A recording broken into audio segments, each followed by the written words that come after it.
네, 안녕하세요. 은평구의 선거 기간만 되면 돌아오는 은평청년정책연구소입니다. 네, 저는 오늘 진행을 맡은 이두영, 근선입니다.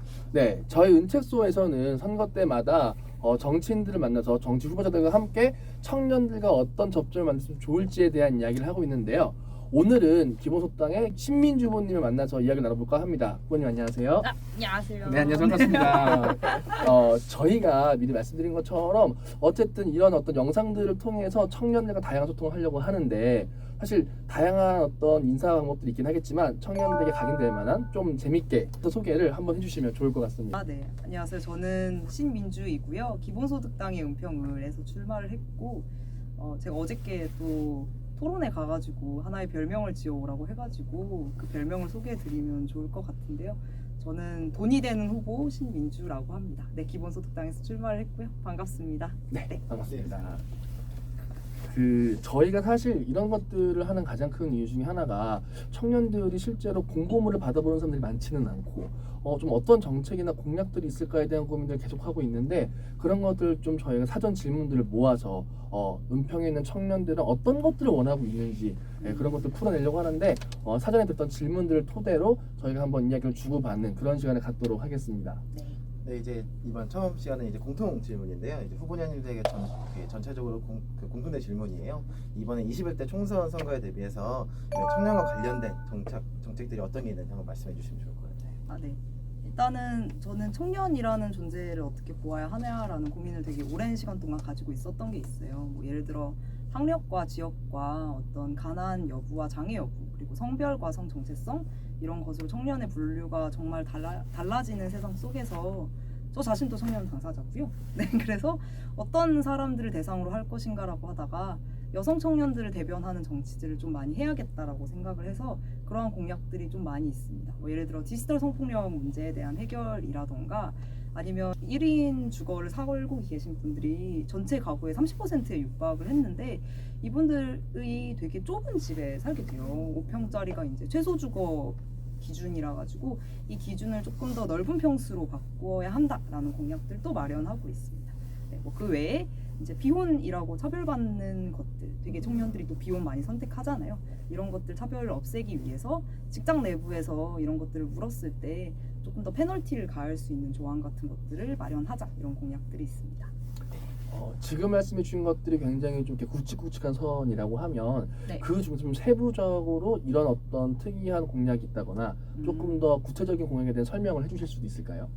뭐 비혼 문제에 대해 가지고 얘기를 좀 드려야 할 것 같은데 너무나 놀랍게도 이제 결혼 여부가 실제 페널티가 되는 항목들이 되게 많아요. 예를 들어 육군사관학교에 기혼자는 이제 들어갈 수가 없어요. 뭐 이런 조항이라던가 아니면 실제 면접 시에 이제 결혼하셨어요라고 묻는 것은 이제 공정합법에 의해 처벌이 되지만 실제 이걸 신고하기 위해서는 면접을 같이 본 사람이 실제 이걸 물어봤다라고 증거를 제시해 줘야 되는 매우 어려운 점들이 있거든요. 그리고 사람들이 신고하실 때 이런 증명의 절차를 좀 간소화해야겠다라는 생각들과 그리고 실제 직장 생활 내부에서도 괴롭힘 방지법에 좀 결혼 여부를 부당하게 많이 묻는 것들이 포함되어야 한다 이런 이야기들 많이 하고 있습니다. 뭐 그 외에 이제 건강보험 같은 경우나 뭐 새로운 관계들을 창출할 수 있도록 기존의 어떤 정상적인 가족 이외에 가족을 만들고 싶은 사람들에게도 가족을 만들 수 있게 법을 개정해야 된다 이런 이야기들도 하고 있습니다. 이제 아까 하셨던 내용 중에서 1인 가구에 대한 말씀도 해주셨던 것 같아요. 혹시 1인 가구와 관련한 좀 구체적인 공약 같은 것들도 들어볼 수가 있을까요? 일단은 1인 가구 같은 경우는 굉장히 청년들만 일부 산다 혹은 노인들만 일부 산다라고 해서 굉장히 1인 가구 주거 정책에 들어간 청년들이 딱 4년 보장받는다 뭐 이런 경우들이 많아요. 요새는 좀 장기적인 것도 있지만 하지만 그렇게 산다라고 해서 이제 조금 나이 들었다고 어떻게 갑자기 집이 생기는 것은 아니잖아요. 그래서 이런 나이대별로 주거 공급을 하는 것들이 아니라 어쨌든 1인 가구라는 어떤 특정 항목들을 만들어서 이제 전 세대별로 공급해야 된다라는 이야기와 조금 더 5평이라는 수치를 넓게 해서 지금은 14제곱미터인데 이 최소 주거 기준을 넓혀서 이 기준에 맞춰서 1인 가구를 공급해야 된다 이런 이야기들을 하고 있습니다. 어쨌든 지금까지 말씀 주신 내용들이 그동안의 굵직굵직한 내용들 말고 정말 밑바닥이라든지 우리가 실제로 필요한 내용들을 어떤 공약으로 만드시려는 흔적들은 보이시는 거 같네요. 정말 감사합니다. 네. 두 번째는 이제 뽑기 질문인데요. 아, 네네네. 저희가 이제 지역 청년들의 이야기를 모아서 그 종이에 좀 적어왔어요. 네. 이제 여기서 후보님이 선택해 주셔서 저에게 주시면은 아, 네. 진행하겠습니다. 좋은 것들이 뽑혔으면 좋겠네요. 다 좋은 것들이죠. 아, 네. 아, 그렇죠. 그래서 제가 좀 얘기하고 싶은 것들이 몇 개 있었거든요. 저희 네네. 원픽들이 있어서. 네. 아, 제가 읽으면 되나요? 저한테 주시면 아, 네. 읽어드리겠습니다. 알겠습니다. 네, 12번 질문인데요. 이제 청년 주거 문제에 대해 어떻게 생각하고 어떤 정책을 갖고 있나요? 라는 질문인데 그래서 네. 답변 부탁드리겠습니다. 아까 얘기 다 해버린 것 같기는 한데요. 네. 어쨌든 청년 주거 문제 같은 곳들에서 가장 문제가 되고 있는 것은 사실 아까랑 너무 비슷한 질문이 나와가지고 조금 그렇긴 한데 제가 친구 중에서 집을 구하려던 친구가 있었는데 그분이 돈이 너무 없어가지고 보증금 50만 원에 월세 20만 원 이하의 집들을 구해야 하는 환경이 되어 버린 거예요. 근데 그분이 이제 집을 딱 드디어 어떻게 진짜 운이 좋게 정말 별로고 조그만하고 이제 겨울철에는 문 얼어서 문 열고 문 못 여는 그런 집이었지만 집을 구하게 되었어요. 그랬을 때 친구들이 다 와, 너 그래도 살 수 있는 집 구해서 정말 부럽다, 좋겠다 이런 이야기들을 하는 걸 보고 되게 청년의 주거라는 것들은 되게 나빠도 괜찮다라는 생각들이 있는 게 아닐까. 그리고 굉장히 비싸다라는 생각이 있어서 특히 이제 되게 조그만한 집이나 대학가 중심의 어떤 근처에 있는 공간들의 어떤 집값 같은 것들의 규제 정책이 좀 있어야 할 것 같다라는 생각이 들고 그 외에 지금 주택 문제의 가장 중요한 문제는 또 안전성이라고 보고 있어요. 뭐 예를 들어 이제 특히 여성 청년의 경우 굉장히 집으로 가는 길 자체가 스토킹 방지법 이런 것도 없잖아요. 그래서 무섭고 두려운 길이 되어버린 환경이 있는데요. 이래가지고 주거 문제에서도 최소한의 안정성 규정 같은 것들 만드는 것을 목표로 하고 있습니다. 뭐 방범창 설치라던가 아니면 뭐 이런 문제들을 계속해서 해결해 나가고 그것이 주거의 어떤 한 기준이 되어야 한다라는 이야기들을 하고 있습니다. 지금 말씀하신 안정성 같은 것들이 입법 활동을 통해서 정책화되려고 하면은 어떤 네. 것들이 좀 필수적으로 선제돼야 되거나 같이 동반해야 될까요? 저는 사실 주택 문제뿐만이 아니라 사실 되게 엄청나게 많은 여성 청년들이 주택에서의 안정성을 얘기를 하고 있어요 이미. 그래서 방범창 당연히 나오기는 하지만 그 외에도 어쨌든 외진 골목에 실제 뭐 가로등을 설치하는 문제라거나 그 외에 여성 안심 귀갓길 문제 같은 것들도 조금 더 확장되어야 한다는 필요성이 있고요. 이 여성 안전 귀갓길에 뭐 평점을 많이 안 줘가지고 폐지되는 곳들도 되게 많아요. 그래서 이런 기준 말고 실제 필요하기 때문에 이것을 안정적으로 유지할 수 있는 기반들을 마련하는 것들이 되게 중요하다라고 생각을 하고 있습니다. 저희가 이제 받았던 질문 중에서는 이런 내용들도 있었어요. 더 이상 월급을 조금씩 모아서 집을 살 수 있을 만한 조건이 아니다. 맞아요. 네. 이런 거 같은 경우에는 진입 자체가 불가능한 상황들인데 네. 이런 부분에 대해서 혹시 좀 더 이렇게 공략적으로 보탤 만한 내용들도 있을까요? 저는 그 대부분의 전세자금 대출 기준 같은 것들 보면 사실 월급 모아가지고 티끌 모아 티끌이거든요. 그래서 다 개미는 개미만큼 모을 뿐이고 그래서 이런 것들 하기 위해서는 전세자금 대출을 선택할 수밖에 없는데 청년들을 위한 전세자금 대출은 되게 많아졌다. 하지만 대부분 일하는 청년들 위주인 것들에 대한 고민이 있어요. 뭐 예를 들어 전 굉장히 오랫동안 실업자고 알바로 살아왔기 때문에 이것을 전혀 선택할 수 있는 길이 없었기 때문에 그래서 이러한 청년들에게도 맞춤형으로 전세자금 대출 같은 것들이 많이 개발되어야 되고 연구되어야 한다라는 이야기들 좀 꼭 드리고 싶어요. 네. 두 번째 질문도 뽑아주시면 네. 되겠습니다. 네. 이 번째 질문인데 후보자의 청년 시기는 어땠나요? 아, 라는 네. 질문인데요. 제가 청년 시기이긴 한데요. 저도 이 질문 받고 어떻게 대답해야 되지? 이런 생각을 많이 했는데 네. 제가 또 요번에 처음 피선거권을 갖게 돼가지고 출마를 한 사람이고 저 청년 시기에 굉장히 많은 알바를 하고 살았어요. 그래서 알바 계속 하다가 이제 너무 힘들어 한 달 쉬어야지라고 하고 한 달 쉬고 또 돈 떨어져가지고 알바하고 이래가지고 이제 청년 노동에 대한 문제들을 많이 고민하면서 사실은 20대 초반을 보냈었고 그 이후에는 정말 정치에 진입하고 싶다는 생각을 오래 했었어요. 그래가지고 청년들이 정치에 진입하기 위해 가지고 선거법이 어떻게 바뀌어야 하는가 이런 고민들을 많이 해가지고 그런 공약들을 많이 가지고 이번에 선거에 출마하게 되었습니다. 그리고 지금은 국회의원이 되고 싶은 청년이다라고 생각해 주시면 좋을 것 같아요. 사실 이 청년 시기를 묻는 질문들의 구성을 보면은 청년 기본법이 올해 초에 제정이 되었는데 이제 그 법사항에서는 19세부터 34세 정도까지 나와 있단 말이에요. 근데 그 전에 청년을 규정하는 것들이 뭐 되게 다양한 기준들이 있었는데 그렇게 규정됨에 따라서 청년들이 더 많은 혜택을 볼 것 같은지 아니면은 더 이렇게 확대돼야 되는 것들이 있는지 말씀하신 것처럼 단순 연령으로 볼 수 있지 않겠지만 그 법에 대해서는 혹시 어떻게 생각하는지에 대한 의견도 좀 괜찮을까요? 저는 그 사회적 소수자로서 청년에 대해 가지고 그런 법들이 만들어지는 것 정말 중요하다라고 여전히 생각을 하고 의미 있는 시도들이라고 생각을 하지만 여전히 나이대로 나눌 수 없는 문제들이 너무 많고 또 그렇다고 34세는 사회적 소수자고 35세는 사회적 소수자가 아니냐라는 문제에 대해서는 되게 애매하다라고 생각하고 있어가지고 어쨌든 사회적 소수자로서 청년을 생각하는 법들은 계속 만들어지지만 그것만큼 중요한 것은 사실 전 세대별로 불안정한 세상 속에 살고 있는 사람들에게 복지 혜택을 실제 많이 줄 수 있는 사회로 전환하는 것들도 굉장히 중요하다라는 생각을 하고 있습니다. 저는 사실 이 질문에 대한 고민들을 많이 했었는데 그 이유 중에 하나가 말씀하신 것처럼 지금 이제 청년 세대를 살고 있으니까 일 수도 있긴 하겠지만 만약에 한 발짝은 물러나서 연령적 나이가 들어서 다른 사람들이 청년 세대가 됐을 때 그들이 비슷한 어떤 힘들 뭐 이렇게 호소한다면 어떤 이야기를 해줄 수 있을 거라고 생각을 하세요?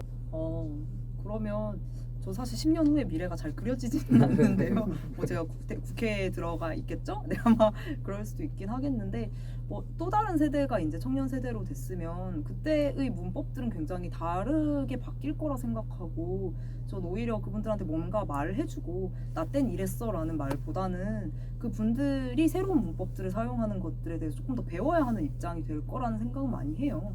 그래서 어쨌든 그럼에도 불구하고 그때까지도 세상이 많이 바뀌지 않았으면 그들과 함께 힘을 모아가지고 또 세상을 바꾸는 여러 가지 면모들에 대해 가지고 저는 더 고민을 이어나갈 것 같습니다. 지금 해주신 말씀이 되게 뭔가 가슴에서 우러나오는 그런 이야기 같았는데 네. 그 이야기가 혹은 청년 세대로서 지금의 기성에게 외치는 이야기로 이렇게 이해해도 괜찮을까요? 네, 그렇죠. 네, 저의 마음을 딱 아셨네요. 네. 네, 알겠습니다. 이제 세 번째 질문을 또 네. 진행할 건데요. 뭘 뽑을까요? 13번 질문인데 청년들이 지역에서 다양한 활동을 할 수 있게 하는 방안에 대해서 정책이 좀 있을까요? 라는 네. 질문인데요. 또 우리 은평 지역은 청년 활동을 굉장히 지원하는 공간들이 많이 있잖아요. 뭐 혁신파크도 여기 있고, 뭐 새싹공간도 있고, 뭐 그 외에 정말 많은 청년 모임이 있다라는 것을 알고 있는데 사실은 이것들의 대부분 많은 어떤 사업들이 진행되는 향상 같은 것들을 보면 이제 사업 위주로 돌아갈 수밖에 없는 왜냐하면 그것이 성과가 되기 때문에 그런 위주가 될 수밖에 없는 슬픈 현실 같은 것들 뭐 다크사이드 오브 지역 청년 이런 느낌들을 좀 볼 때도 있는데 근데 사실 아시다시피 한 끼 밥을 같이 먹는 것들 청년들이 이제 이렇게 모여가지고 별 목적 없이 놀고 목적 없이 이야기 나누고 이런 사업들을 저에게 되게 소중한 기억들로 많이 남아 있거든요. 그래서 이런 청년 사업들을 뭐 관에서 지원하는 어떤 기준이라거나 이런 것들이 점점 바뀌어야 된다라고 생각해요. 성과 위주보다는 어쨌든 진짜 청년들이 커뮤니티를 만들고 실제 모여서 놀고 그리고 외롭지 않기 위한 이제 내일을 생각할 수 있는 방법으로 좀 이런 지원 정책이 많이 만들어져야 한다라는 생각을 가지고 있습니다. 그 사실 지역에서 청년들이 왜 있어야 되냐라는 질문에 대한 답변이 딱 있지는 않는 것 같아요. 근데 이 얘기가 나온 가장 큰 이유는 지역 청년들이 나 굳이 은평에서 뭔가를 하고 싶은데 뭐 일자리는 강남에 있어야 되고 일자리는 맞아요. 영등포에 있어야 되고 그게 아니라 은평에서 있으면 좋겠다 이런 질문인 거거든요. 네. 그러면 이제 말씀하신 것처럼 그런 모임도 좋겠지만 또 구체적인 공약으로서 정책적으로 그런 게 기능할 수 있게끔 하는 방법들이 있을까요?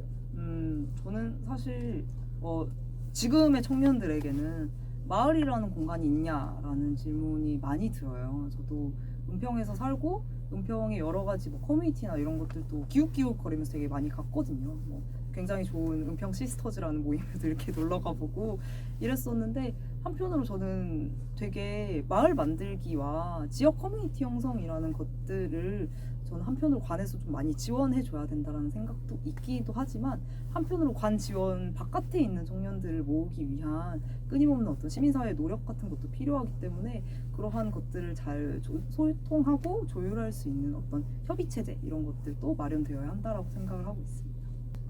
네, 이제 네 번째 질문. 네. 네, 11번 질문인데요. 이제 청년 정치 참여 확대를 위한 방안이 있을까요? 라는 질문인데요. 어떻게 네. 생각하세요? 저는 이 질문 되게 많이 받았어요. 사실 기자분들께. 그래서 왜냐하면 제가 뭐 눈 떠보니 최연소 후보로서 이렇게 출마를 했다라고 기사가 엄청 많이 나와가지고 근데 저는 한편으로 청년들이 정치 참여를 안 하고 있다 혹은 20대들은 정치에 관심이 없어 이런 말들이 되게 부당한 말들이라는 생각도 좀 들어요. 왜냐하면 저는 많은 이야기들이 있겠지만 저 선거법에 대해서 이야기를 좀 해보고 싶거든요. 그래서 모든 선거법도 그렇고 모든 어떤 사업도 그렇고 청년을 보는 시각 자체가 청년들이 정치 참여를 할 수 없게 만들어져 있다라는 이야기를 꼭 드리고 싶어요. 뭐 예를 들어 이제 아들이 있고 딸이 있고 자식이 있으면 선거 기간에도 명함을 더 많이 뿌릴 수 있고 왜냐하면 직계존비속은 명함 교부가 가능하거든요. 그래서 이런 문제들도 있고 사실은 뭐 커뮤니티나 이런 곳에서도 당적을 가지고 있고 청년 정치 활동을 하고 싶은 사람들이 있는데 대부분 당적 가진 청년들이 커뮤니티 사업에 오면 뭐 관의 지원을 받기 어렵다거나 뭐 정치적 중립 서약 같은 걸 한다거나 이런 것들이 되게 많이 봤는데 이러한 규정 자체도 많이 조금 이렇게 포괄적으로 볼 수 있게 제도를 마련해야 하지 않을까라는 생각을 하고 있습니다. 그럼 좀 다른 이야기를 한번 해볼게요. 좀 전에 말씀하셨던 거는 어쨌든 그냥 청년을 일반에 듣더라면 지금은 청년 정치인이 조금 더 지역과 소통을 하거나 이들이 조금 더 성장할 수 있기 위한 어떤 방법 그리고 공략이 있다라고 하면 어떤 말씀 주실 수 있을까요? 저는 사실 솔직히 말하면 그것은 당 내부에서 청년 정치인이 성장할 수 있는 문화들이 아직 없기 때문에 생기는 문제라고 생각을 하기는 해요. 그래서 정당별로도 사실 청년 공천 같은 경우에도 굉장히 당 바깥에서 유명해진 청년을 공천하는 방식으로 진행되고 있거나 아니면 당 내부에서 차근차근 이제 시간을 밟고 정치인의 과정을 겪은 다음에 이제 훌륭한 청년 정치인으로서 등장하는 경우 별로 없거든요. 그리고 청년들 공천 다 험지 출마 이런 거 시키고 이런 문화들이 있어서 청년 정치인들은 굉장히 선거법도 문제이지만 당 내부의 문화나 정치 관행 같은 것들이 많이 바뀌어야 하는 문제라고 생각하고 그리고 한편으로 저는 청년 정치인들 실제 국회에 들어가면 이런 문화가 정말 많이 바뀔 거라고 생각해요. 그래서 21대 국회에서 뭐 물론 뭐 평균 연령 57.1세다라는 소문은 좀 들었지만 어쨌든 청년 정치인 되게 유망한 사람들이 진짜 당선될 것 같더라고요. 그래서 정말 오랜만에 20대 정치인들 좀 많이 당선되는 21대 국회가 되지 않을까. 물론 저도 당선될 거니까 아무튼 그런 생각을 하고 있습니다. 기대도 많이 하고 있고요. 네. 이제 마지막으로 이제 선택 질문인데요. 이제 저희가 지역적 목소리를 후보자님께 전달드리면서 이 질문만 꼭 답변하고 싶다라는 걸 선택해달라고 요청을 드렸었는데 이제 후보자님 선택해 주시는 8번 질문이에요. 읽어드리면 청년의 생활 안정을 위한 구체적 방안에 대해 어떻게 생각하시는지 이런 질문 답변을 좀 부탁드리겠습니다. 사실 이 질문을 선택했던 거는 아래에 이제 조금 이거 예비로 좀 도움 질문 같은 것들이 있더라고요. 근데 이 질문에 대해 가지고 제가 생각하는 바가 많아가지고 고르게 되었었고요. 일단은 제가 생각하고 있는 것은 청년들이 생활이 안정적이지 못해가지고 이제 출산율과 결혼율이 낮아지고 있다라는 분석들이 많잖아요. 근데 저는 그러한 분석들에 대해 가지고 우리가 오히려 거부하는 것들이 청년의 삶을 안정적으로 만들고 또 좋은 삶을 보장할 수 있겠다라는 이야기들을 좀 하고 싶어요. 그래서 조금 질문에 취지가 안 맞는 것 같긴 하지만 그래서 오히려 우리가 청년이 보장되어야 하는 이유들은 그러한 것들 때문이 아니라 우리 자신이 존엄한 개인이기 때문에 이 나라의 국민이기 때문에 보장되어야 한다라고 생각하고 그렇기 위해서 우리가 해야 하는 것은 이제 여성에게 이제 요구되는 결혼, 임신, 출산 그리고 연애 이런 경력 단절까지 이어지는 어떤 생애 주기를 탈피하려는 노력들이 오히려 더 많이 필요하다라는 생각들을 하고 있고요. 이런 것들을 위해 가지고 뭐 결혼 여부를 묻지 않는 제도들도 필요하겠고요. 그리고 내가 결혼하지 않더라도 나를 법적으로 대리할 수 있는 누군가가 결혼 관계가 아닌 사람으로 지정될 수 있는 법들도 필요할 것 같고요. 아니면 나는 결혼이 아니라 친구 관계 혹은 뭐 동성 파트너와 살고 싶다라고 하면 뭐 생활동반자법이나 헌법 개정을 통해 가지고 여러 가지 가족 관계 확장 같은 것도 꼭 필요하다라고 생각합니다. 그래서 생활 안전이 되기 위해서 이제 많은 것들이 필요하다라고 얘기를 드리고 싶어요. 물론 이제 프리랜서 같은 경우에서도 이제 뭐 연구 자체 별로 안 되어 있잖아요. 뭐 이 사람들 계약 조건에서의 어떤 표준 계약서 이런 것도 다 형편없고 이런데 어쨌든 뭐 법적으로 보호할 수 있는 장비 같은 것도 청년 노동의 여러 가지 형태들에 대한 이야기들도 많이 해야 된다라고 생각을 하고 있습니다.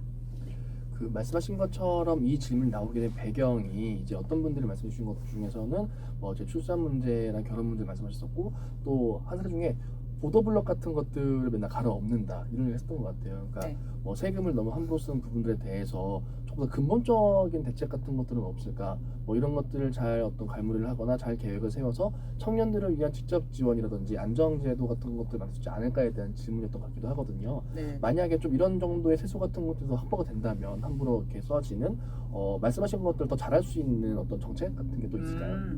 저는 사실 청년수당 보면서 그런 생각 많이 했거든요. 왜냐면 제가 청년수당을 신청하려고 노력했었던 게 있는데 제가 포기하게 된 가장 큰 이유가 부모와의 관계를 묻는 질문에서 나는 이것에 대해서 쓰고 싶지 않다. 이러고 되게 구구절절하게 써야 돼요. 막 만약에 부모의 재산을 얘기하기 싫으면 부모가 죽었는지, 뭐 이혼을 했는지, 아니면 가정폭력을 당했는지 이런 거 구구절절 쓰고 있는데 사실 이 재원들을 좀 마련하고 그리고 또 세수를 확장을 시켜가지고 조건 없이 나누어 줄 수는 없는 걸까? 이렇게 판별하지 않고 나의 가난을 증명해야 되는 것도 아니고 장애 여부나 이런 것들 드러내지 않고도 존중받을 수 있는 법들은 물론 가능하다. 굉장히 많이 가능하고 그래서 저는 기본소득 같은 것들을 계속 얘기해야 된다라고 생각하고요. 그 외에도 이제 말씀하셨듯이 세금이 정말 함부로 쓰이고 있는 것들이 있고 특히 더 이제 복지제도 다 가족 중심적이잖아요. 이제 개인이 소중한 사회 같은 것들은 좀 어려운 사회인데 점점 더 이제 개인 위주의 복지 같은 것도 점점 늘려 나가야 된다. 가족 복지만큼 이런 이야기를 꼭 해드리고 싶습니다. 네, 저희가 말씀 너무 잘해주셔가지고 정말요? 시간 되게 금방 보낸 것 같기는 해요. 그래서 네. 어쩌면은 당사자이시니까 하실 말씀이 더 많지 않았을까라는 생각도 많이 들고 어쨌든 귀한 시간 내서 너무 감사드린다는 말씀 전해드리고 싶고요.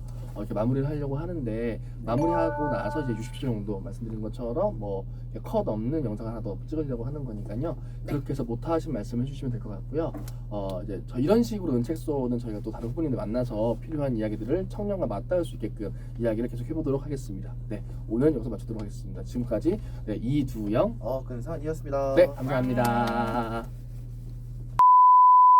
네, 안녕하세요. 7번 신민주이고요. 이번에 은평을에서 출마하게 되었습니다. 여러분 이제는 누구의 딸 혹은 누구의 엄마, 누구의 아내라고 불리는 세상이 아니라 여성도 자신의 이름을 가질 수 있는 세상을 저와 꼭 함께 만들어 보았으면 좋겠습니다.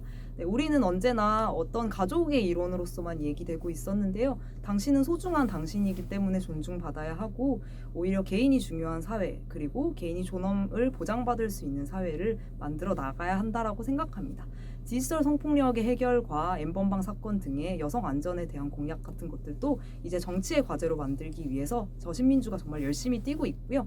이 영상을 보고 계신 많은 분들 이제는 50대 아저씨들 뽑지 말고 한 번만 20대 여성을 뽑아주시고 제가 어떻게 잘하는지 많이 지켜봐 주시면 좋을 것 같습니다. 꼭 실망시켜 드리지 않고 열심히 해보도록 하겠습니다. 감사합니다.